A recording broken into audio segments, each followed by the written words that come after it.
Hey, what's going on? Justin back here from Modern Mixing.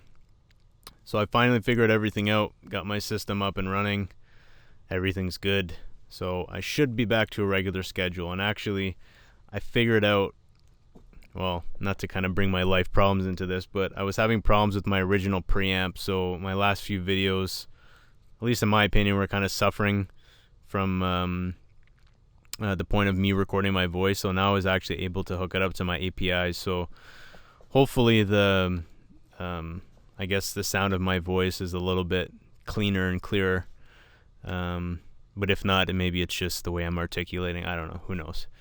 But anyways, this is going to be a little video series, probably 4 videos on compression.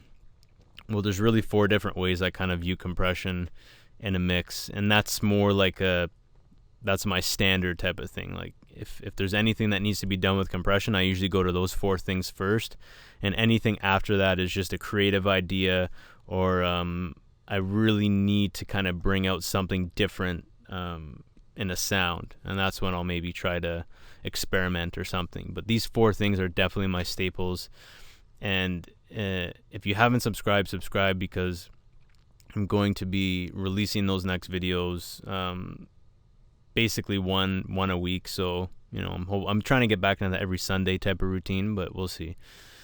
So anyways, in the first video, the way I view compression in this one instance that I'm going to explain right now is like sandpaper.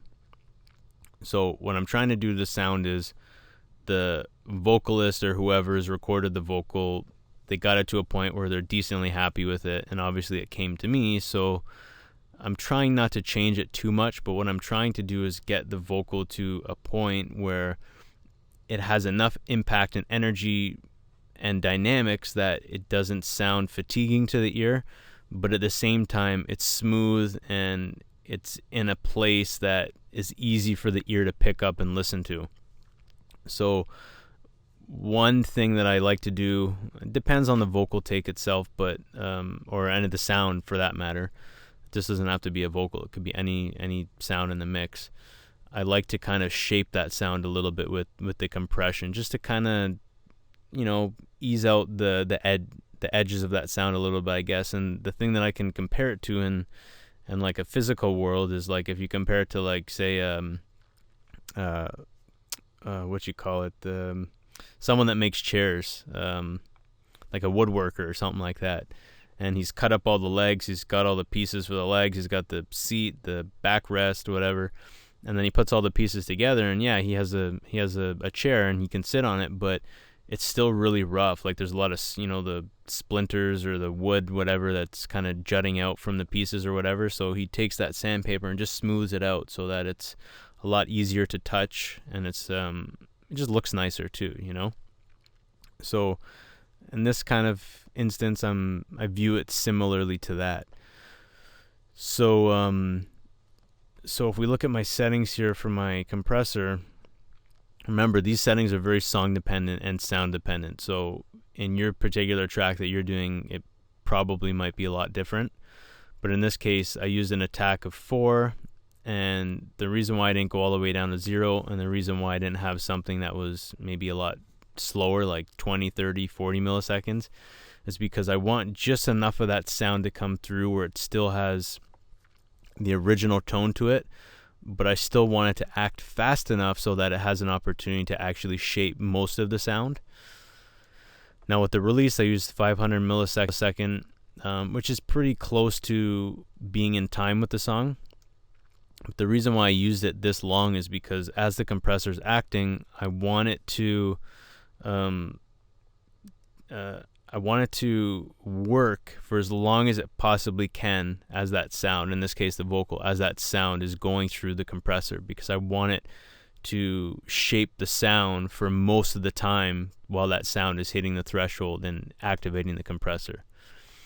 Now with the ratio, it's about 5. I mean, I could probably make this 5, but so 5 to 1. I didn't want to go to the point where it was quite limiting, 10, 11 milliseconds, but I didn't want it to be so small either, because the threshold, the way I have the threshold set, it's barely tapping the sound. But once the sound does cross that threshold, I want the compressor to act, and I want it to act aggressively. I want this sound to be manipulated, and I want it to be manipulated aggressively. But I'm only doing it little tiny bit to the sound as it crosses that threshold, but that little tiny bit that I do to the sound, I want it to do a lot of it to it. So now enough of the talking. I can show you basically a before and after without the production, and I'll bring the production in, and then you can kind of make a judgment call yourself. So I'm going to play it full through these two verses here, and then I'm going to bring it back, and then I'm going to play it with the compressor on. So first it's going to be off, and then it's going to be on. All right, let's check it out. I thought that I was the one for her, and maybe I'm crazy. This was no concern back when I believed that I was sent to her and thought that she was sent to me. I thought that I was the one for her, and maybe I'm crazy. This was no concern back when I believed that I was sent to her and thought that she was sent to me. Alright, so let's bring some of the music back in. This is without the compressor. I thought that I was the one for her, and maybe I'm crazy. This was no concern back when I believed that I was sent to her and thought that she was sent to me. I thought that I was the one for her, and maybe I'm crazy. This was no concern back when I believed that I was sent to her and thought that she was sent to me.